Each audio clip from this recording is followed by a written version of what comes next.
Estamos começando a nossa reflexão de hoje sobre o Catecismo da Igreja Católica. Estamos fazendo um curso em cima do Catecismo da Igreja para que você conheça toda essa riqueza maravilhosa que o Espírito Santo nos deu através do Papa João Paulo II e dos nossos queridos bispos. Bem, no nosso encontro anterior, nós falávamos da revelação de Deus que acontece através da Sagrada Escritura, da Sagrada Tradição da Igreja e que é interpretada pelo magistério da Igreja. O magistério da Igreja, o Papa e os bispos interpretam a Sagrada Escritura e a tradição apostólica. A tradição apostólica é tudo aquilo que a Igreja aprendeu com os apóstolos e que não foi escrito na Bíblia. Portanto, o Concílio Vaticano II, através do documento Dei Verbum, que é a revelação de Deus, diz que nem tudo aquilo que a Igreja sabe, ela aprendeu com a Bíblia, porque tem muita coisa que ela aprendeu com a tradição da Igreja. Por exemplo, você sabe que o nosso credo não está na Bíblia do jeito que nós rezamos o credo. Não está na Bíblia que os sacramentos são 7, não é? Por que a Igreja batiza crianças? Porque aprendeu com os apóstolos. Santo Irineu, lá no século II, dizia que a Igreja aprendeu com os apóstolos a batizar as crianças. Então, muitas coisas que a Igreja faz, vive, é porque ela aprendeu com a sucessão apostólica. Os apóstolos aprenderam com Jesus e foram passando para os seus sucessores, os outros apóstolos, que nós hoje chamamos de bispos, e que chegou até a igreja de hoje. Bem, portanto, é preciso que o católico entenda que a sua fé não é baseada só na Bíblia. Quem pensa assim são os protestantes. A partir da reforma de Martinho Lutero, em 1517, eles que se separaram da Igreja Católica ficaram apenas com a Bíblia, rejeitaram o magistério da Igreja e rejeitaram a tradição apostólica. Mas é sempre bom lembrar que sem a tradição apostólica não existiria a própria Bíblia. Porque quem montou a Bíblia, quem colocou os 73 livros dentro da Bíblia foi a tradição da Igreja. Através dos concílios, através dos sínodos, a Igreja foi montando a Bíblia, não colocando na Bíblia aqueles livros que foram chamados de apócrifos, e foram muitos, tanto do Antigo Testamento quanto do Novo Testamento, e a Bíblia que nós temos é a Bíblia montada pela tradição apostólica.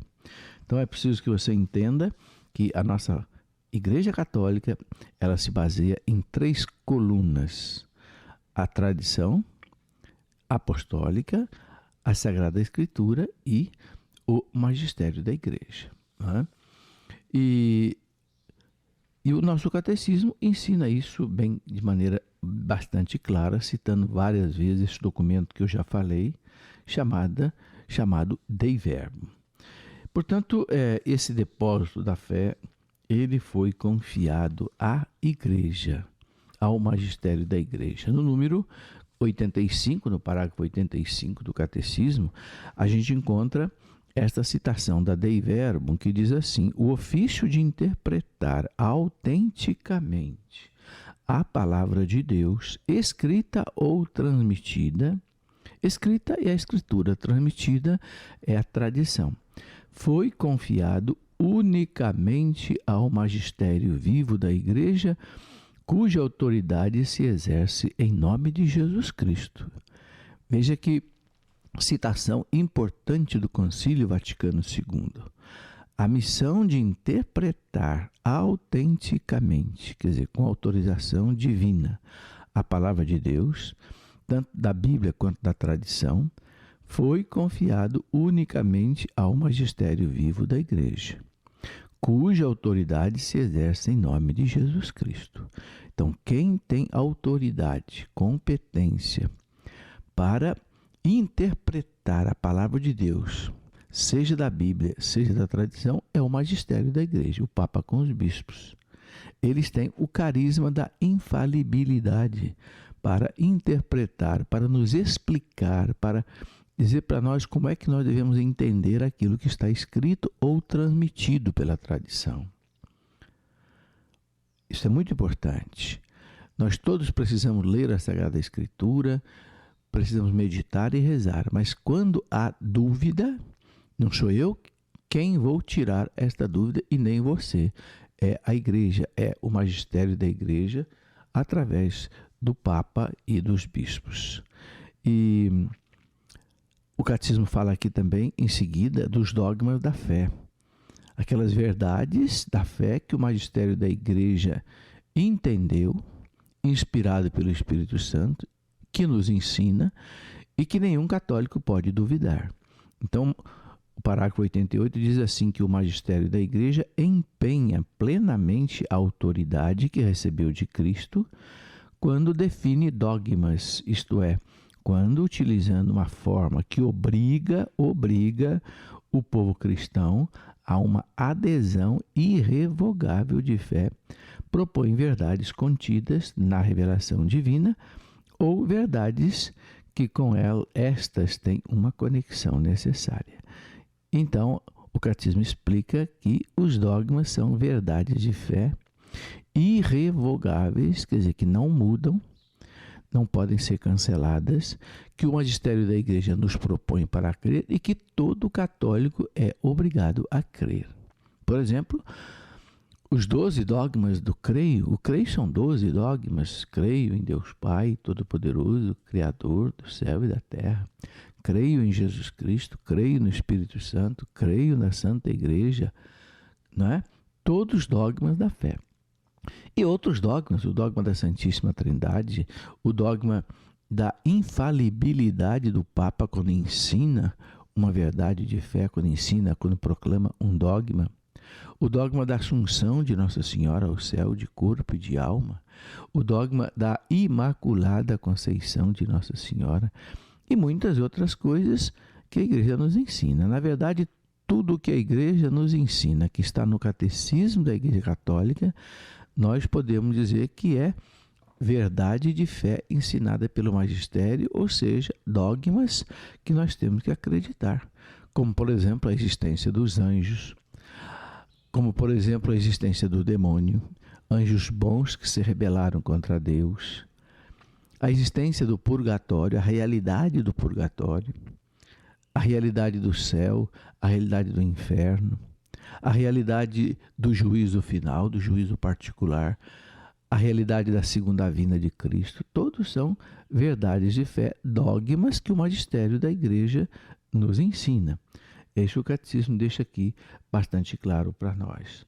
E ensina também que essas verdades a Igreja vai compreendendo cada vez mais na medida que ela vai caminhando na história humana.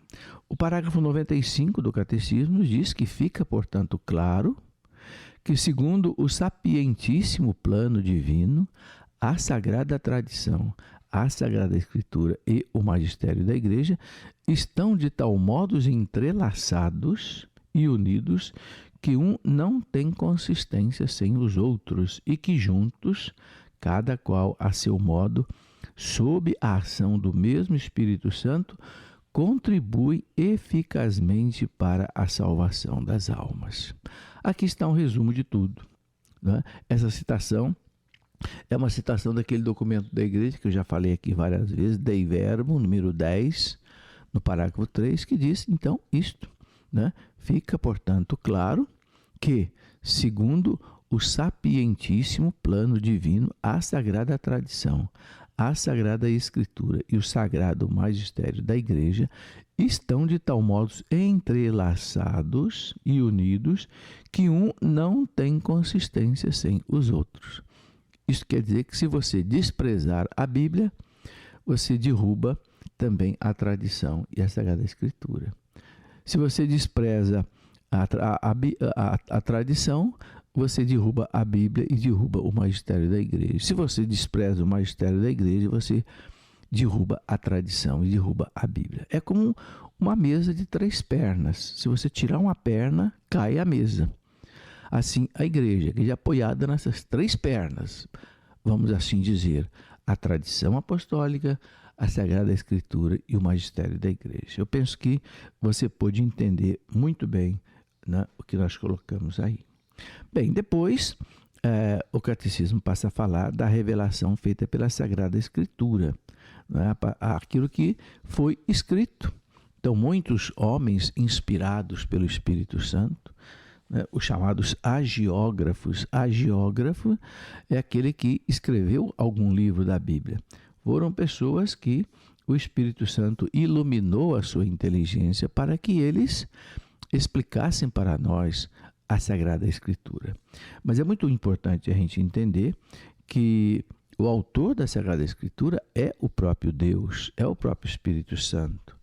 Mas ele inspirou a inteligência, iluminou a inteligência desses homens, mas eles escreveram do jeito que eles sabiam escrever, com a cultura que eles tinham, com o gênero literário que eles tinham. Então é importante a gente entender que a Bíblia tem vários gêneros literários. Às vezes você encontra uma parábola, às vezes você encontra uma alegoria, às vezes você encontra um chamado midraxe, que é uma narrativa assim, em cores vivas de algum acontecimento que revela a fé. Às vezes você encontra um gênero apocalíptico, é cheio de imagens, cheio de figuras, difícil de ser interpretado. Enfim, nós precisamos entender que a Bíblia ela tem duas faces. Ela tem uma face divina e ela tem uma face humana. Para entender a revelação divina, a gente precisa entender, compreender a parte humana. Ou seja, quem é aquele homem que escreveu? Como é que ele escrevia? O que significam as palavras que ele usava naquele tempo? É por isso, meus irmãos, que a igreja estuda profundamente a Sagrada Escritura. Nós temos os teólogos que estudam a doutrina, os exegetas, que são os especialistas em interpretar a Sagrada Escritura. Para isso eles estudam as línguas antigas, porque a Bíblia foi escrita no hebraico e no grego, então eles debruçam-se sobre o grego e sobre o hebraico daquele tempo para entender o que cada palavra significava. Não é fácil. E também a ciência socorre a igreja para compreender a Bíblia.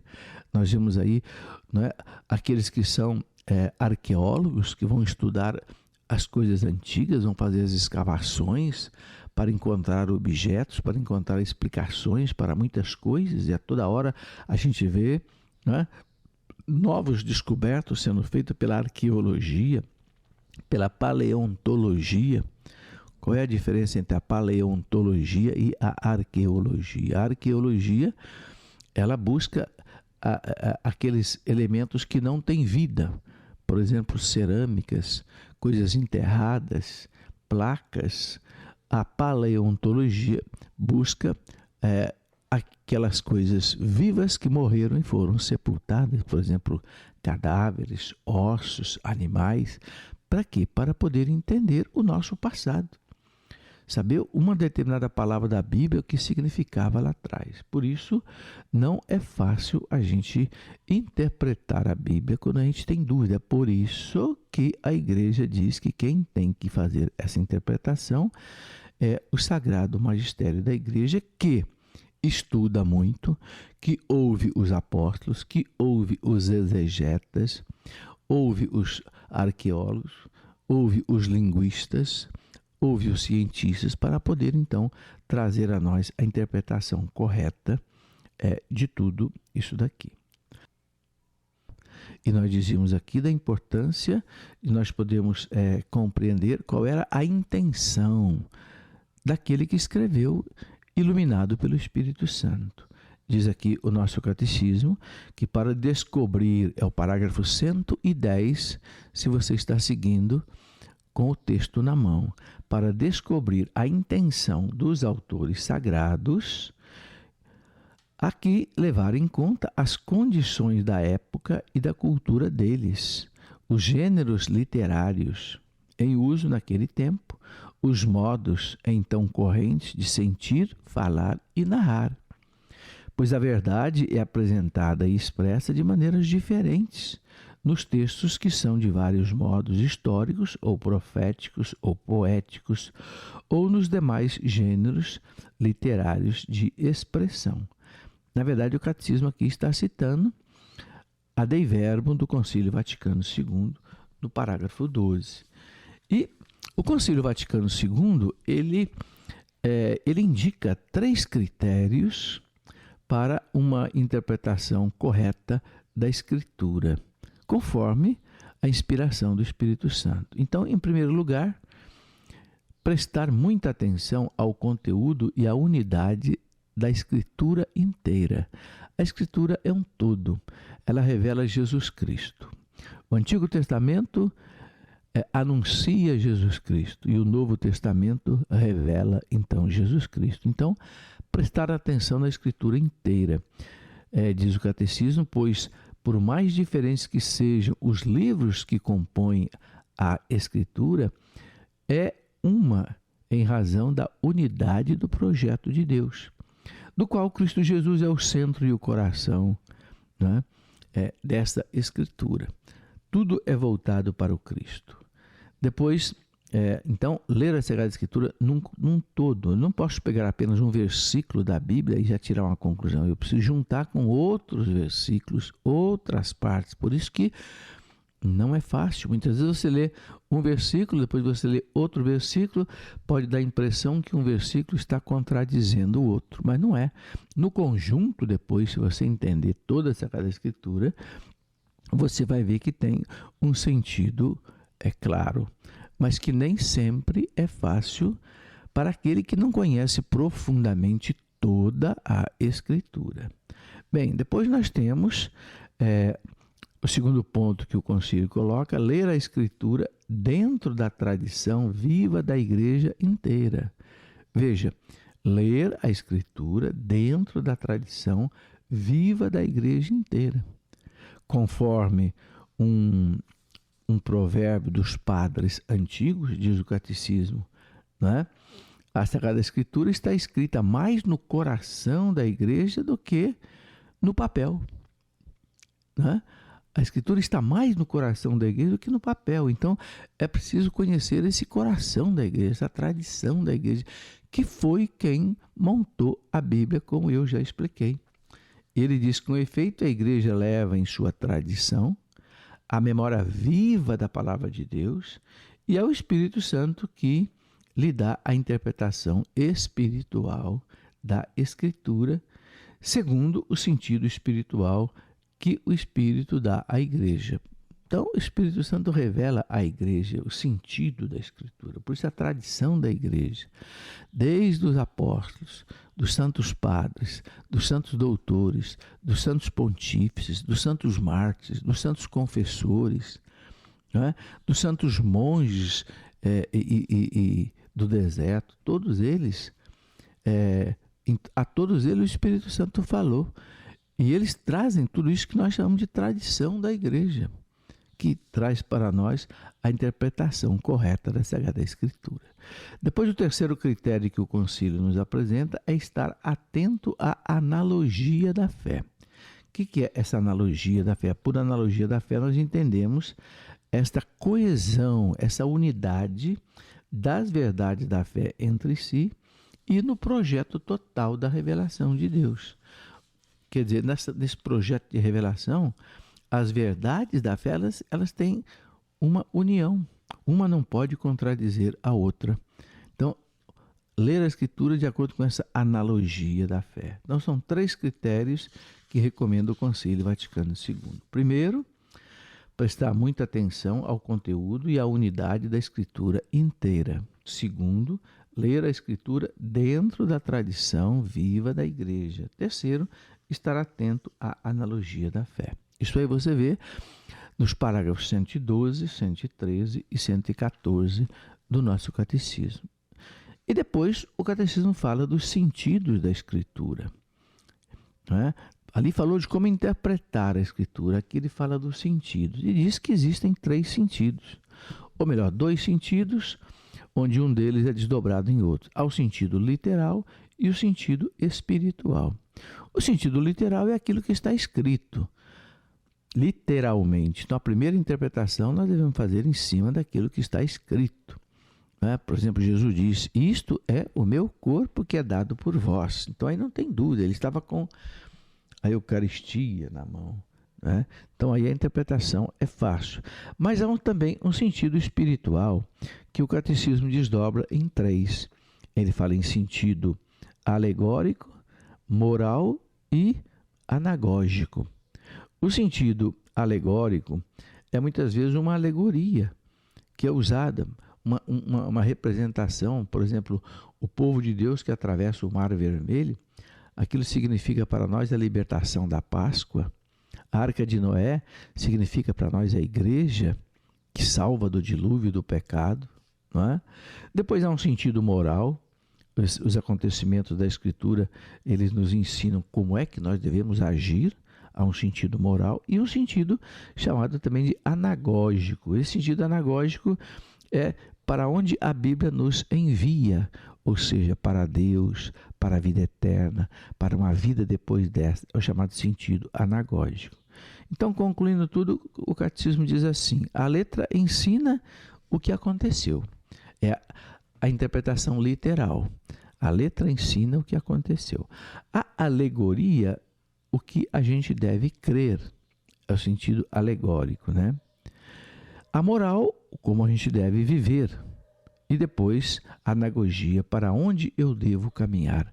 Eu devo caminhar para Deus, para a vida eterna em Deus. Então está aí o parágrafo 119 do Catecismo, né? Também o parágrafo 118, que nos ensinam a interpretar a Bíblia conforme, né, a Igreja nos orienta. Isso é muito importante, meus irmãos. Todos nós precisamos ler a Bíblia, estudar a Bíblia, mas nós temos que tomar o cuidado para seguir aquilo que a Igreja nos ensina.